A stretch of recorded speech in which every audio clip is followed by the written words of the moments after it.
Capítulo 5. Un caballo mal hablado y una misión. Tras haber acabado su visita al oráculo, nuestro protagonista había regresado a la casa grande. En esta, lo esperaban nuevamente Perky, Annabeth y Quirón acompañados de su padre, Poseidón, y su abuela, Atenea. Ni bien entró, y para sorpresa de todos, le dio un puñetazo a su padre en el estómago con la voz Tedjar activada. Este golpe le sacó el aire a Poseidón, que se preguntaba por qué su hijo lo había golpeado. Su respuesta llegó cuando vio lo rojo que estaba el rostro de su hijo, posiblemente al teletransportarlo al hogar del oráculo había visto algo sin querer. Perky, Annabeth, Quirón y Atenea, por otro lado, solo creyeron que era su manera de desquitarse por la ausencia de su padre durante 12 largos años. Luego de calmarse y de ganarse un pulgar arriba por parte de Atenea, Quirón hizo la pregunta que todos se hacían. ¿Qué te dijo el oráculo, Ise? Fue la pregunta del centauro. Pues, a Issei no le hacía gracia tener que recordar esa voz triple y el brillo en los ojos de Rachel. Esa experiencia había sido escalofriante, pero empezó a narrar la profecía que el espíritu de Delfos le había confiado. Tras oírla, muchas ideas empezaron a surcar las mentes de todos, pero sobre todo la de Perky, quien al oír la parte de la madre de los monstruos tuvo un escalofrío. Ese nombre le recordaba a una mujer gorda, un chihuahua venenoso escupefuego y haber saltado desde 400 metros de altura hacia el Mississippi. No eran recuerdos particularmente bonitos de su primera misión.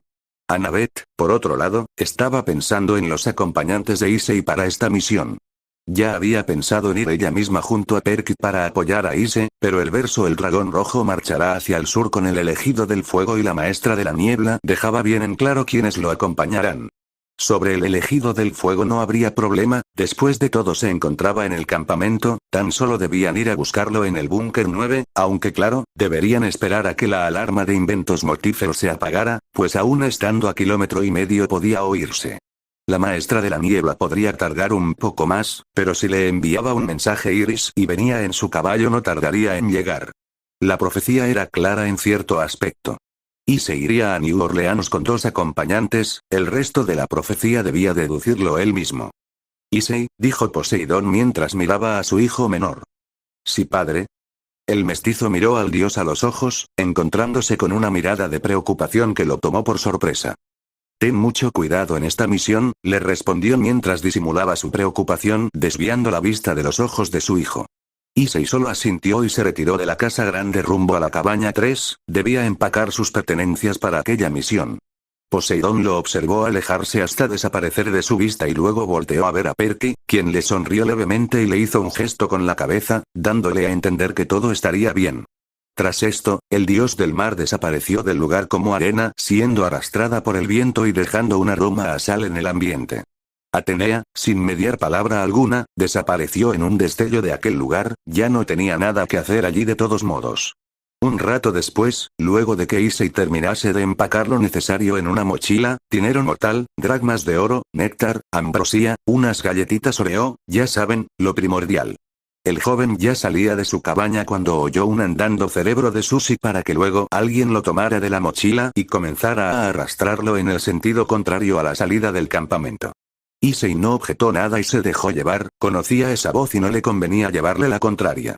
Fue arrastrado como si fuese un muñeco de trapo por lo que él calculó que fueron unos 500 metros cuesta arriba por una colina, tras los cuales finalmente pudo levantarse y observar a Clarice Leroux parada enfrente de la puerta de un cobertizo.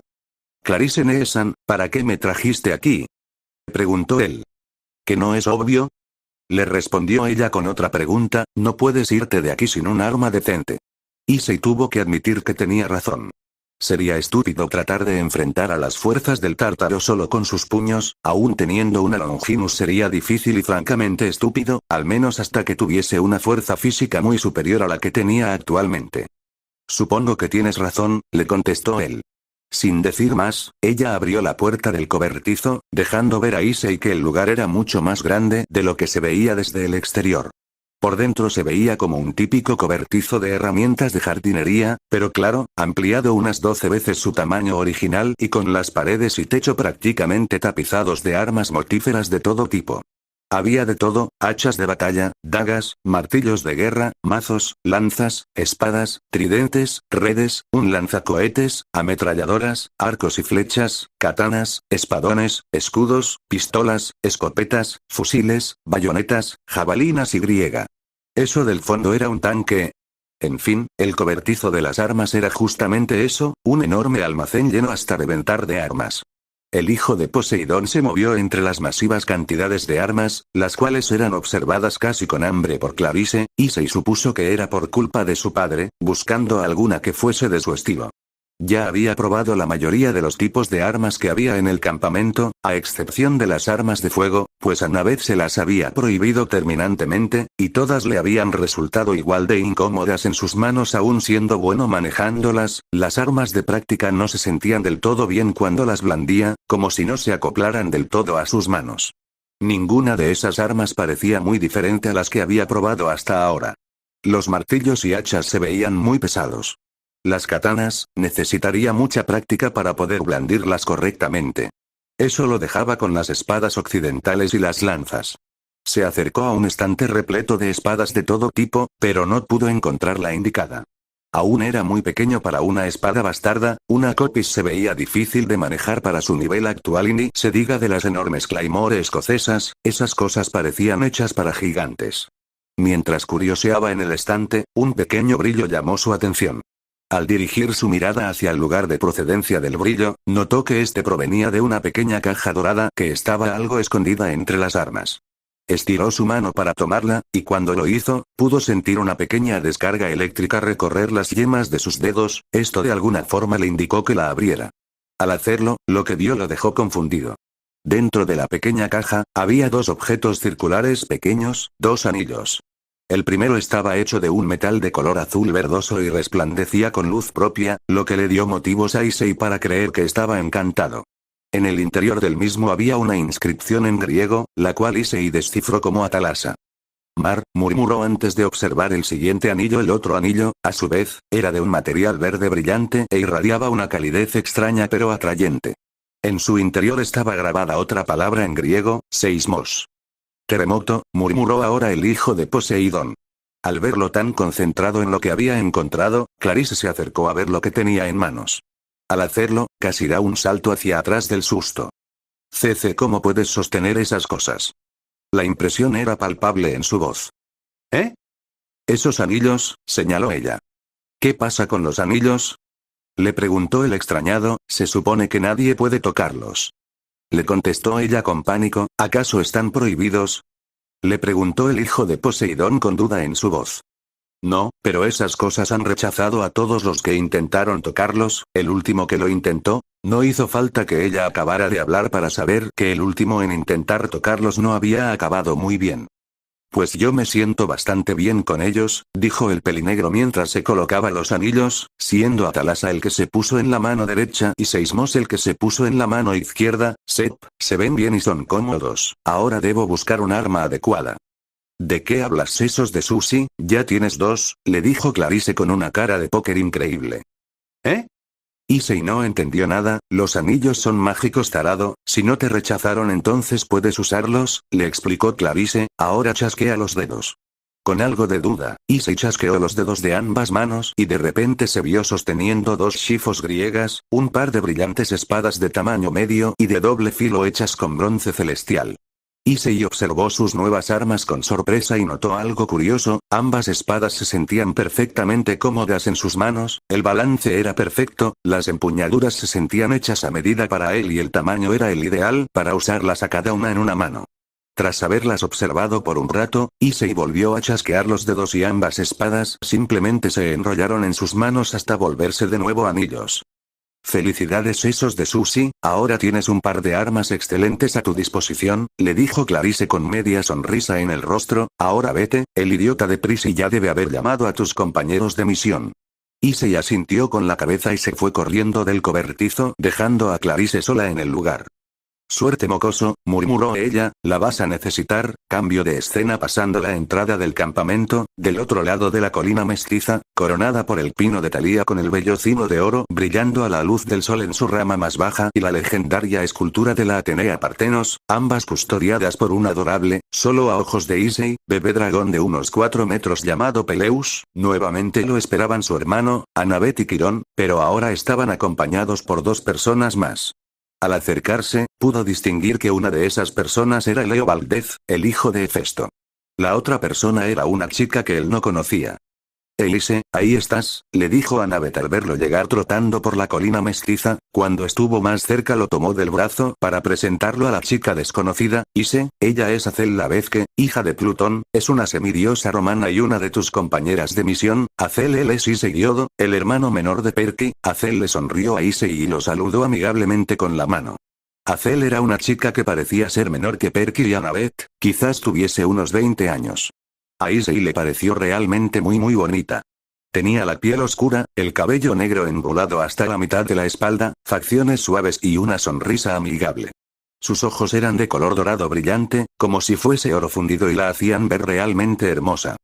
Es un gusto conocerte Issei, Perky y Annabeth me han hablado mucho de ti, le dijo ella mientras sonreía. Igualmente, le contestó Issei, tú eres una hija de Plutón. Esa es la forma romana de Hades, ¿no es así?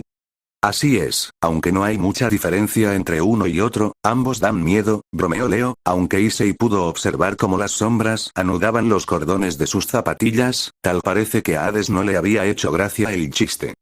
Yo hablaría con cuidado Leo, le recomendó Perky, al tío H, o debería llamarlo tío P. La estúpida pregunta de Perky dejó a todos con cara de póker, como sea, al tío H no le agradan mucho esas bromas. Ahora los cordones de Perky se ataban solos, tal parece que a Hades tampoco le gustaban particularmente los apodos, era eso o directamente no le gustaba Perky y punto. Issei optó por no mencionarlo, sería divertido cuando ambos tropiecen. Ya cállense ustedes dos, les espetó Annabeth, a lo que inmediatamente ambos guardaron silencio, ninguno era lo bastante estúpido como para desobedecerla. Deberíamos irnos, ¿no les parece? Dijo Azel tratando de cambiar el ambiente, más que nada porque no sabía qué más decir. A lo dicho por ella, todos asintieron y Quirón se acercó a Issei. Ten mucho cuidado, le dijo ni bien se acercó, las profecías no deben tomarse literalmente, sus versos suelen tener más de un sentido. Entiendo Quirón-sensei, tendré cuidado y trataré de descifrar la profecía, le contestó el mestizo. Bien, entonces ¿cómo llegamos a Louisiana? ¿Hacemos autostop? Preguntó Leo. No será necesario recurrir a los mortales, le respondió Azel mientras una linda sonrisa aparecía en su rostro, Arión puede llevarnos ahí en poco tiempo. Ni bien dijo eso, Leo hizo lo que menos se esperó Issei, intentó esconderse detrás de Annabeth como si su vida dependiese de ello, aunque por desgracia para él sus cordones se encontraban atados entre sí, por lo que cayó de cara al suelo y trató de escapar a rastras. No seas tan dramático Leo, Arión es un buen chico, le dijo Azel con una sonrisa, aunque las muecas de Perky, Annabeth y Quirón, así como las súplicas de Leo por una muerte rápida e indolora hacían que Issei desconfiara un poco de las palabras de la chica. Con algo de duda, el joven se irguió y levantó la mano, ¿quién es Arión? Oh, ahora lo conocerás. Tras decir esto, Azel chifló. Por un segundo no pasó absolutamente nada. Luego de esto, un borrón dorado apareció por la carretera frente al campamento, el cual al detenerse dejó ver a un imponente y hermoso caballo de pelaje dorado. Ni bien lo vio, Leo se quitó las zapatillas y se lanzó a correr, solo para ser agarrado del cuello de su camiseta por Annabeth y arrastrado de regreso a donde se encontraban los demás. Issei se había quedado mudo al ver a aquel caballo. Sabía que el nombre de Arión le sonaba de algún lugar, pero cuando vio aquel caballo algo en su mente hizo clic y luego sufrió un cortocircuito.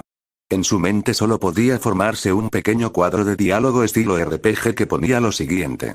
Arión, caballo mitológico del panteón griego, es capaz de alcanzar velocidades extremas y fue montura de Heracles, es hijo de Demeter y Poseidón, los cuales lo concibieron en forma de caballos. Perky le había dicho que tendría que lidiar con familiares extraños, pero esto ya rozaba lo absurdo. Ese caballo es su hermano. ¿Quién mierda es este mocoso? Dijo una gruesa voz, totalmente desconocida para él, en su mente. Genial, ahora no solo tenía de hermano a un caballo, sino que también tenía voces, además de la de Drake, en la cabeza. Contéstame, hijo de perra, ¿quién mierda eres? Aléjate de Azel, es mía. Mientras oía esos insultos, el caballo se mostraba muy agresivo y coceaba al aire. ¿Acaso? Oye, cuida ese lenguaje, jovencito, dijo Quirón con mucha seriedad, y el caballo se mostró reacio. Cuídate tú, jamelgo de tercera. Ahora Issei supo que esa voz era la de su nuevo hermano. Calma, calma, no hace falta ser agresivos. Fue Perky quien intervino para evitar que Quirón le quisiese lavar la boca al caballo. ¿Ustedes también lo escuchan?, preguntó el menor a Azel y a Annabeth, las cuales negaron con la cabeza. No, esa habilidad solo la tenemos los hijos de Poseidón, los sátiros y los centauros, le contestó Perky, el cual trataba de calmar a Arión, que seguía insultando, y a Quirón, que estaba a punto de tomar su arco, solo que hubo un ligero problema. Perky no se había enterado de que también tenía los cordones atados, por lo que cuando quiso avanzar para evitar la pelea inminente entre el caballo y el centauro se estampó de cara contra el suelo. Toda hostilidad en el ambiente se disipó con esto y todos empezaron a reír, con excepción de Perky, que estaba maldiciendo por lo bajo. Ya más calmado, Arión volvió a observar a Issei con interés. ¿Hueles extraño, mierdecita? ¿Por qué hueles extraño?